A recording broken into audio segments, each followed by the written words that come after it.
Introducing the PDC World Darts Championship.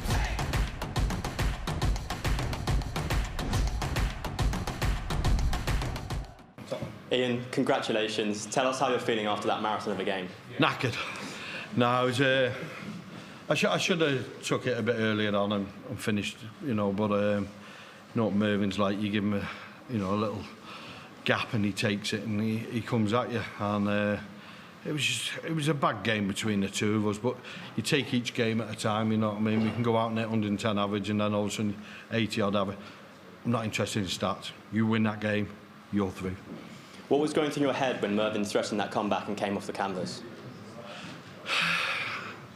When it went 2-2, I just shouted at myself, just to, you know, pull your finger out. Come on, you put him under pressure, because if I can put him under pressure, he was missing loads of doubles, because he done exactly the same to me in them other two sets. I missed doubles, you know. I'm 2-0 up in 2 sets and still can't get over that line.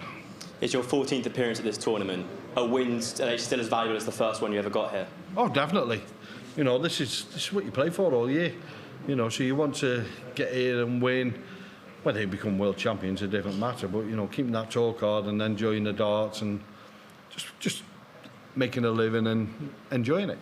And it's Rob Cross or Core Decker, which you'll find out later in the next round. What are your thoughts ahead of that? Yeah, 2 decent players, you know, just get on. I've got to go back home now, play around the board, practice doubles, do whatever I can and come back Sunday, I think it is. So we'll come back and try my best. Best of luck. Thank you.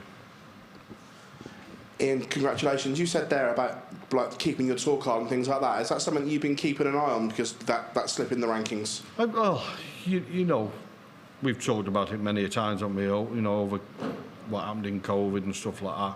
I have my, you know, I think they should have froze the leagues, but they didn't want to do that. So, yeah, I've just got to stay there. At the moment, we're riding this big wave now. You got Luke Littler, he's doing everything right for us. So it's just like be part of it and push your way up and get as high up as you can. Can you put your finger on why you haven't been able to re-establish that form pre-COVID? Because you were constantly winning on the Euro Tour, constantly winning on the Pro Tour, but since we haven't seen that version of Ian White, can you put your finger on why you haven't been able to do it? I got lazy through COVID. I decided not to play any of these online darts and stuff like that, and you know, and I didn't practice a lot. But I'm also not into technology, so I couldn't do online stuff. Do you know what I mean? I hate it. I hate apps. I hate anything like that. So I just wasn't with the times, and where these young'uns were playing non-stop, even your Michael Smiths and that, you know, they were playing online. I just couldn't be bothered. I just thought I would carry on from where I left off. I'm telling you now, it doesn't happen. A run here, though, do you believe that can give you the confidence to re-establish and find that Ian White again? It'd be nice. It'll give you a lot of confidence, you know, and people will be looking at you. I'd like to get after Christmas again, so hopefully I'll be going out to go and win that next game and then come back after Christmas. And I just enjoy the game now, you know, have a bit of laugh with Gary and them and Mike, so a bit of fun. Hi Ian, well played today. You talked about having a laugh there. Is the practice room the same as it's always been? Our table is. You know, we when we're on the Pro Tours, you know, we have a bit of fun. Talk about what we used to do, what we've been doing, and fishing and stuff like that.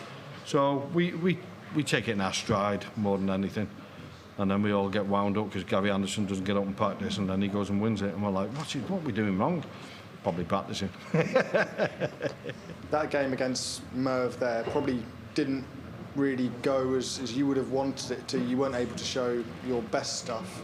Are you able to relax at all on that stage because of how many times you've been there? Or? I don't think you can relax in any of the games, you know, because if you'd have lost today, you finish until February. Do you know what I mean? It's a long time. So yeah, I wanted to go up there and win. I want to come back after Christmas, you know, that's what I aim to do. So it is hard when you're up there, and when you're playing someone that you're friends with, like me. We've been round, we've been in the England squad together and stuff like that, you know. we had the red trousers and stuff like that. So, but yeah, he's a nice guy. Everybody talks about this being a young man's game since the emergence of Luke Littler, all the JDC academies and everything that's coming through. But do you want to show people that there's still plenty of players from years ago that can still produce on that stage? We're still there. We've still got tour cards, you know what I mean? So there's many people now that, you know, that have come in and gone back out, you know, and we're still there. So if we're still there every year in having the tour cards, we're doing something right. Whether you're number 1 or whether you're number 64, you're doing something right. You're still putting good games in. It might not show it today, you know, today on the TV and everything. But like I said, don't like stats. Getting that win, you're through. Thank you. Ian, thank you. Well done on the win. Just on the point Josh was making there, do you look at the young generation who's coming through? Littler, Jack Van Veen, Humphries only 30, even Mitchell Lawry, with almost a sense of pride because you helped lay the foundations for what the game is now today. It's hard not to look. You know, you've got all these young kids coming through and they're playing good darts and they're enjoying it, but they've got no how can I say it? They still live at home. They're still with the families. Wait till you start having, you know, like you've got a mortgage, you've got this, and all of a sudden it becomes different. And look at Luke Littler. I know he's not even going to worry about a mortgage, is he, or like that? But what I'm saying is these young kids are coming through, enjoying it. We've got the stepping stones now from the development tour, challenge tour and stuff like that. We never had that years ago. If you want to go and play a competition, you paid your £10 entry fee and you just went for it, and that was it. But listen, the PDC have put everything in place for these kids now, and it's great.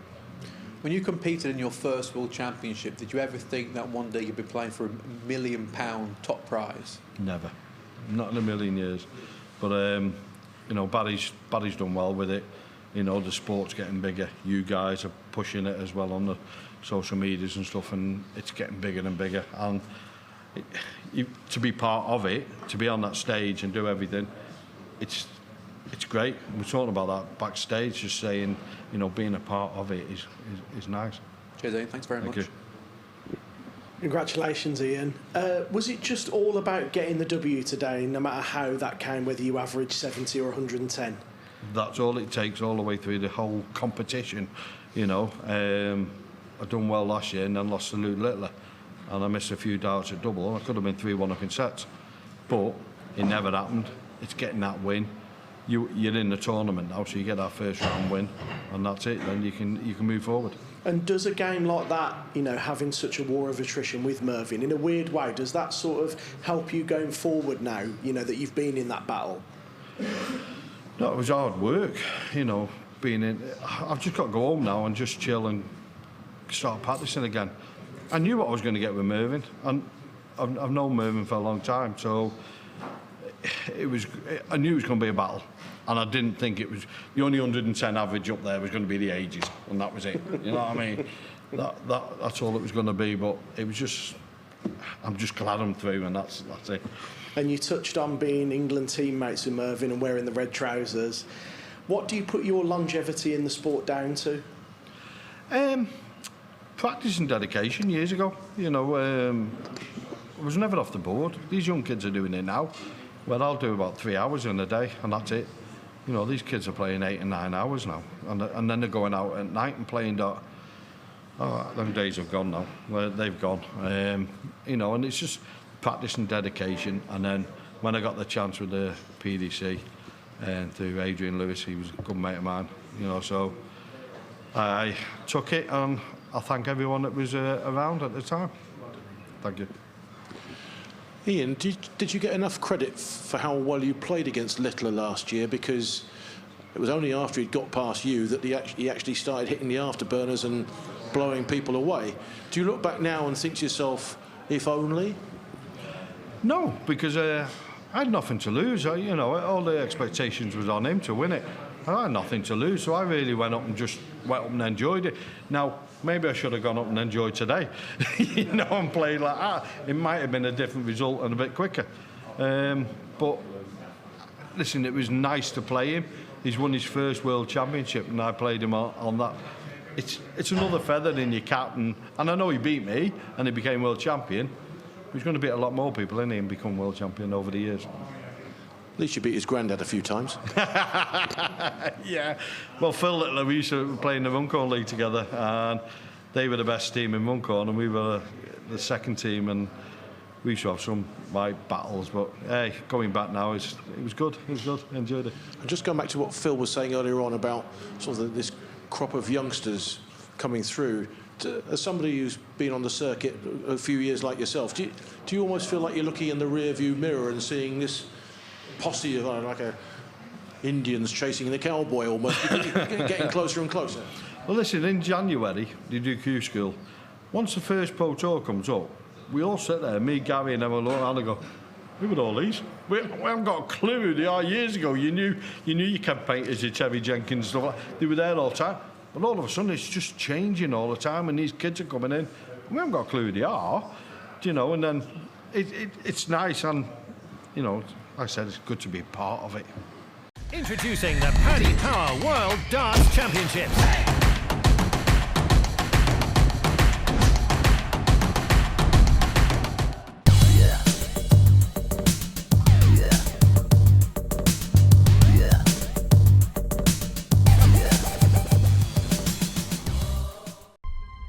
To change your